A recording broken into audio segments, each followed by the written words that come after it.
Bonjour chers abonnés, je suis contente d'être ici une fois de plus. J'espère que vous allez bien. Aujourd'hui, je vais un peu me recentrer sur le thème principal de la vidéo de cette chaîne qui parle de l'épanouissement global. C'est quoi le point de départ de l'épanouissement? Comment faire pour vivre une vie épanouie? Très souvent, il y a un virus qui mine nos vies et qui nous empêche de pouvoir mener la vie qu'on mérite, la vie qui est devant nous, la vie potentielle qu'on peut avoir. Et ce virus-là, aujourd'hui, on va l'attaquer, on va le disséquer et on va essayer d'en trouver les solutions. Parce que tant que cette racine de l'amertume est dans ta vie ou dans la mienne, c'est difficile, c'est très compliqué que tu avances. Je te parle de la comparaison. Cette comparaison se retrouve dans plusieurs sphères de la vie, que ce soit dans la vie de couple, que ce soit dans la famille ou entre les amis. Cet esprit de comparaison crée beaucoup de problèmes, même dans les milieux religieux. Même entre les chrétiens, il y a cette vie de comparaison et elle mine et détruit à tel point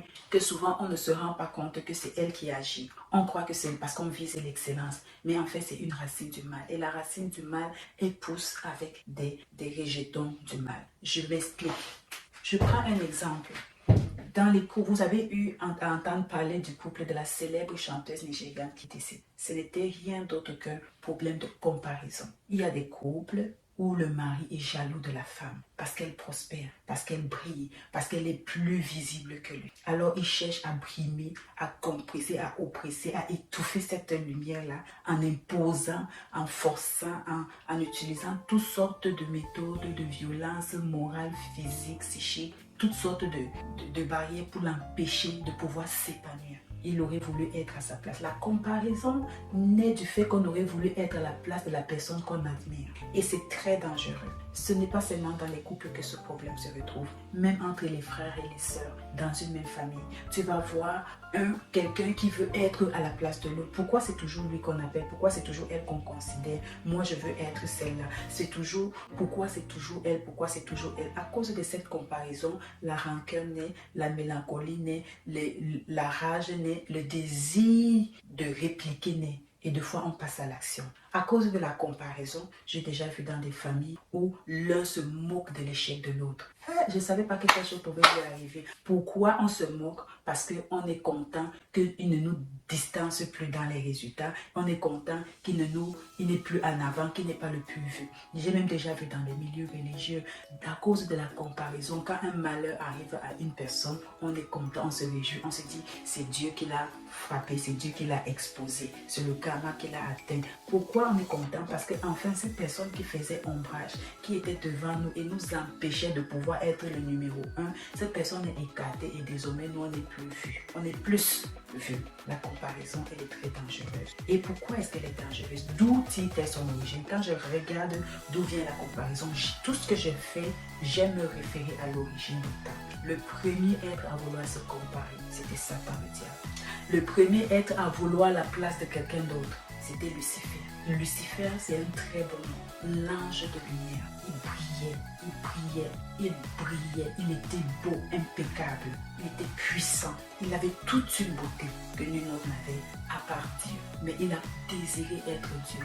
Pourquoi je ne peux pas être à la place de Tout-Puissant? Pourquoi est-ce que je ne peux pas être? Pourquoi c'est lui qui doit être? Moi, je veux être comme lui. Et c'est là qu'il a commencé à rallier les gens à sa cause. Deux fois, les gens vont vous faire croire qu'ils sont en train juste de défendre une noble cause. Mais en fait, ce qu'ils sont en train de faire, c'est de mettre les gens à dos pour que vous soyez de leur côté. Voilà, quelqu'un va venir te parler mal d'une autre personne juste pour que toi et la personne vous soyez ensemble contre l'autre personne. Ce n'est pas vraiment parce qu'il veut te mettre en garde, mais c'est parce qu'il va avoir plus de personnes de son côté contre moins de personnes du côté de l'autre. Donc faisons attention d'embarquer avec les gens qui font des comparaisons. Très souvent, ils ont un agenda dissimulé que vous ne connaissez pas. Ils ont des motifs cachés que vous ignorez. Ils ont des soifs de vengeance insoupçonnées. Et comme ça ne suffisait pas pour vous le prouver, voilà qu'est-ce qui se passe. Quand cet être est jeté hors du royaume, il va retrouver les êtres faibles qu'on appelle les humains et il sème ça dans leur cœur. Il commence aussi à leur proposer. Pourquoi vous ne pouvez pas être comme Dieu? Vous pouvez. Compare toi et Dieu là. Pourquoi toi-même tu ne peux pas? Regarde comme tu as nommé les gens, tu donnes les noms aux animaux, aux plantes, aux arbres, à tout. Tu es puissant. Pourquoi tu ne peux pas être comme Dieu? Il ne t'a pas tout donné parce qu'il sait que s'il te donne tout, tu vas être comme lui. Et là, le premier être se rend compte que mais il peut. La première être se rend compte qu'elle peut. La mère des vivants, à cause de la comparaison. Quand on commence à comparer, on voit que ce qu'on a est peu et ce que les autres ont aimé. On voit que l'herbe du voisin est belle. Même les enfants, si tu es un jeune et que tu écoutes tes vidéos, prends garde. Parce que beaucoup d'enfants sont tombés dans des travers. Parce qu'ils se disent, moi, je suis une fille vierge, je n'ai pas de copain, je n'ai pas d'argent de poche. Tous les jours, je m'attends à ma mère, elle ne me donne pas assez d'argent, je ne porte pas les meilleures fringues, je ne suis pas populaire. Et tu sais tous les manquements que tu as. À cause de ça, tu te compares aux autres filles qui ont les shows, qui ont les gars, les sugar daddy qui les sponsorisent et elles s'habillent à la mode, elles sont populaires, elles trouvent vite l'argent parce qu'elles ont des comptes TikTok ici, etc., etc. À cause de la comparaison, tu te vois là qui te retrouves dans une voie que tu n'avais pas prévue. Et souvent, quand on commence, on ne parvient plus à faire chemin. Donc, la comparaison ne nous amènera jamais vers une meilleure. Par contre, je voudrais faire un bémol. Si tu veux comparer quelque chose, si tu es fâché de ta vie, si tu es déçu des résultats que tu produis maintenant, si tu es, comment on dit, mécontent, voilà le mot, si tu es mécontent de l'état actuel de ta vie, ce n'est pas en te comparant au voisin que ça va. Tu vas te comparer à toi-même et à ce que Dieu a dit de toi. Ça veut dire que me voici, j'ai 40 ans. Je ne suis pas mariée, je n'ai pas d'enfant, je n'ai pas une maison, je n'ai même pas un salaire qui me permet de vivre.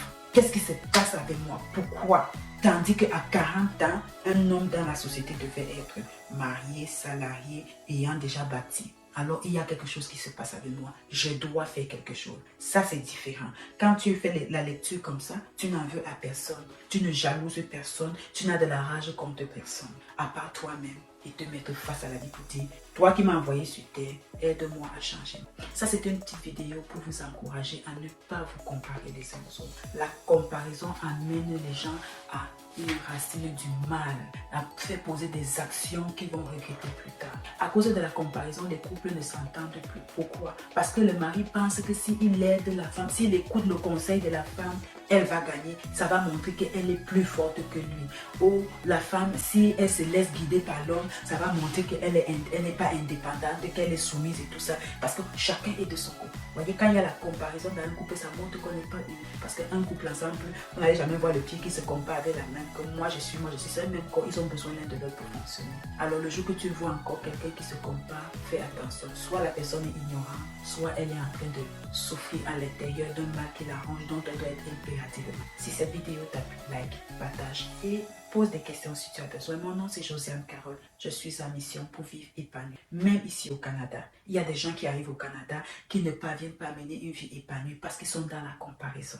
Oh, tel est monté, oh, tel est descendu. Vous n'avez pas commencé ensemble, vous n'avez pas le même niveau, mais tu veux avoir le standing de vie de l'autre. Vous n'avez pas les mêmes besoins, vous n'avez pas les mêmes problèmes, mais tu veux rouler dans la même bagnole que l'autre. Toi, tu as beaucoup d'enfants, lui n'a pas d'enfants.